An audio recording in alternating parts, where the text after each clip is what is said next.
Alors, les troubles bipolaires ne sont pas une découverte ou une invention moderne, puisque les historiens de la psychiatrie décrivent des textes faisant allusion à des altérations ou à des fluctuations de l'humeur. Déjà au 1er siècle après Jésus-Christ par les Grecs, c'est ensuite Crépine et Falleret qui, à la fin du XIXe siècle, ont décrit ce qui ressemble à notre nosographie actuelle de troubles bipolaires, c'est-à-dire une alternance, une altération de différentes phases de l'humeur. Alors, il y a ce qui marque le diagnostic de troubles bipolaires, ce sont des périodes d'excitation de l'humeur, d'élation de l'humeur, qui sont en réalité une symptomatologie d'excitation psychique, d'excitation motrice, au cours de laquelle le patient va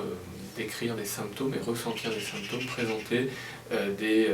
moments de perte de sommeil sans fatigue, d'hyperactivité motrice, d'hyperactivité physique, parfois et souvent avec une humeur plus haute.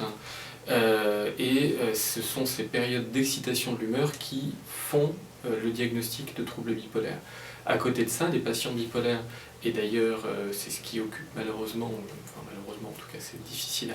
à vivre, mais ont des périodes de dépression qui sont souvent plus longues